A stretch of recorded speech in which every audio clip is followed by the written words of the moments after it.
Welcome back to the channel, guys. So now what I'd like to do is a quick review, quick analysis of the master range test that Alien Rides did. It's old, but let's review it. All right, so first thing I noticed is I don't think the different batteries make a huge difference. Let's look at the batteries for a second. Okay, so I'm on Ewheels website and it states that it's offered in two Li-Tech battery pack options. You have the high range and the high power. Now, what's important to note is the output.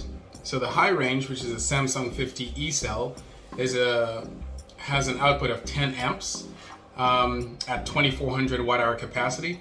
And then you have the high power, which, probably means more torquing going on, is at 35 amp output, 1920 watt-hour capacity. Interesting.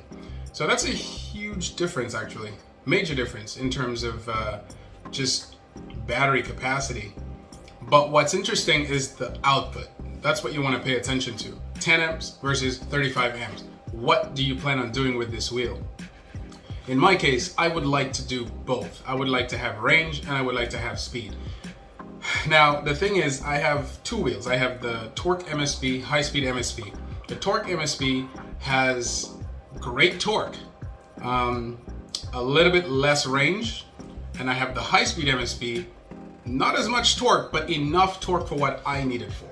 So for example, I don't climb a lot of hills, I don't do crazy off-roading, and if I did, I have a feeling the high-speed MSP would be able to handle it, although maybe there might be a little bit of struggle with some crazy jumps or crazy hills.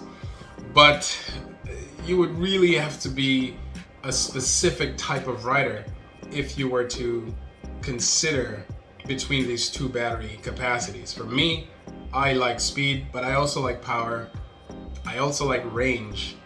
So I'm gonna have to go with the high range regardless. 10 amp output though, that's pretty low. I would have to compare it with the high-speed MSP because and the EXN.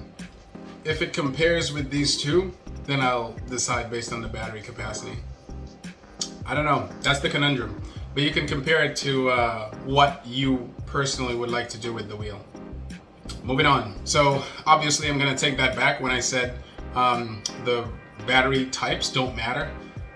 That 10 amp versus 35 amp output is a huge difference. So yeah, definitely consider that before you purchase. So in the video, I saw a lot of riding. He did a lot of straightaways, off-roading. He went on steps, down the steps, speed runs. So he did a lot of things in this range test that I normally wouldn't do in a range test. So the fact that he did all these things is good because it's something I normally wouldn't do. I wouldn't do off-roading. I wouldn't do hill climbing on a range test, but he did that. And the fact that he was able to eke out 41 plus so miles out of it, albeit down to the last 35%, he was going a little bit slow. But the point is, he was able to eke out 41 plus miles out of this wheel. That's good, because that means if you ride a little bit more conservative, you can eke out a lot more. But what I can say is he doesn't seem to be someone who torques the wheel a lot. Now, that's true in this video. It's possible that he does that otherwise. But he seems more of like a conservative type rider, which I would say not extremely conservative, more like in the borderline area between crazy and average. In that video, at least. I don't know how he rides normally. So that's also encouraging because that means he didn't baby it. There are some riders who do range tests at 16 miles an hour on completely flat surfaces in ideal situations. That's not a range test. A range test is, in my opinion, when you try to pretty much do what you normally would do every day and see what you get out of the wheel. And I think he did that great, so A+ for that. Another thing I noticed is that the beeps were around 44 miles per hour, which is very impressive, but I was honestly expecting for, the fastest wheel on the market right now, for the beeps to be around 48 miles an hour. But that's a good thing. That's asking for too much on my part. Number one, it's good because that helps increase the margin of error on part of the rider. But that's a good thing because seeing that the beeps start at 44 miles an hour, it means that the margin of error is increased and that you don't really have to worry about pushing the wheel too far beyond what you're comfortable with before you're able to reach a speed that is comfortable for you on most open roads. So if you live in a city like I do, most freeways are 40 miles an hour, anywhere between 40 to 50 miles an hour. Yes, cars do a lot more than that in some cases where there are no lights, but for the most part, you can get away with 45 miles an hour. That's plenty of speed. I have a high-speed MSP and I cruise at 45, 46, 47 miles an hour, and I haven't had any need for a tremendous amount of speed. Now, you might live in a bigger city, so you might need that. Example, California. So keep that in mind. So this goes without saying. Obviously, if you're buying this type of wheel, you're most likely an advanced rider. I'm not speaking to the new riders that out there, but if you are an experienced rider, you can absolutely take it further than 44 miles an hour. As you know, with Gotway wheels, there's usually a 5 to 10 mile per hour buffer extra. It's good because that means it increases the margin of error or safety margin, so that you as a rider don't really have to concern yourself with, oh, should I ride at 44 today? Should I ride at 45, 47 today? We know that with Gotway wheels, you can take it a little bit further. If you're experienced, that is, you should know this, that what I like to do is find out what the free wheel spin is at 100% battery, subtract 10 to 11 miles per hour from that, and that will give you the absolute top speed that you can play with before worrying about safety margins. So that's something you should take into consideration as well. So to beep at 44 miles an hour is very good, but not actually very impressive considering this is touted as the fastest wheel in the market. So something to take a note of.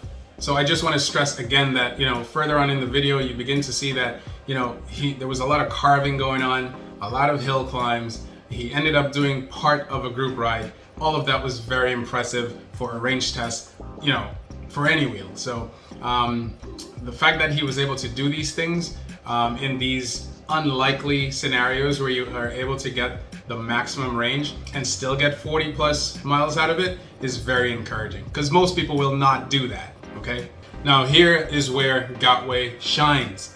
Now he got down to about 1 bar and he started torquing it a little bit to the point where it starts beeping at you. That's when you obviously know you're at low battery. But the point is, he was still able to ride the wheel at around 35 miles an hour. Now think about it, 35 miles an hour, that's about an InMotion V11 or something like that. So just think about that, 1 bar, 35 miles an hour. That's very impressive. And still being able to do a short group ride. That's pretty cool. Pretty typical of a Gotway, actually.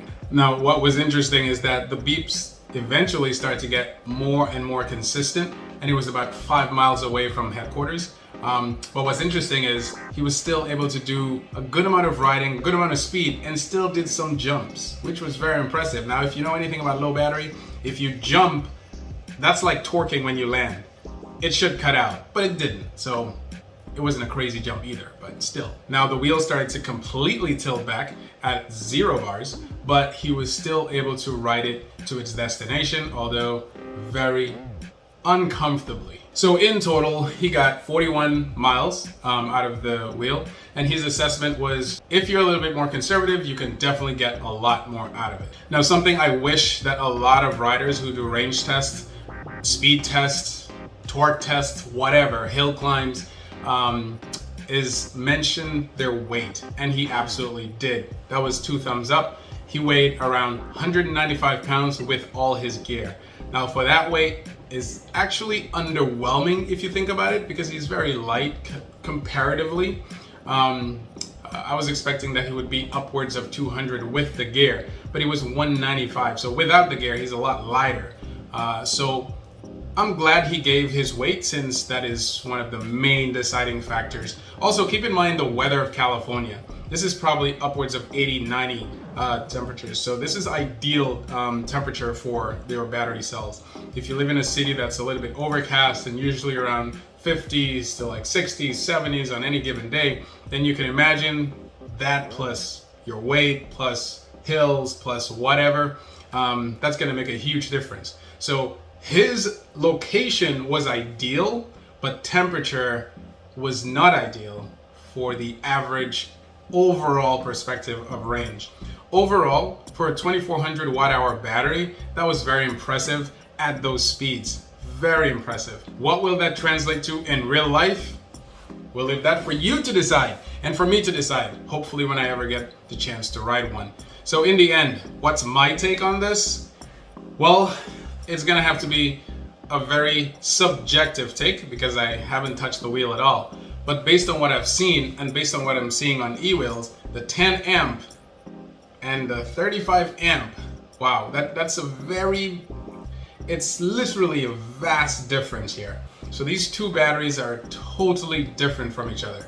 I guess when people do their reviews, they will have to mention what kind of battery they are using on their wheel, because that's going to make a huge difference. 10 amps versus 35 amp output is a major, I keep saying that, but it's something to take into consideration. So if you end up watching a review out there and they end up talking about torque, range, speed, ask them what kind of battery they have, because it's not like one is 25 and one is 20. No, this is a huge difference, okay? It's literally 20 amps difference between the two.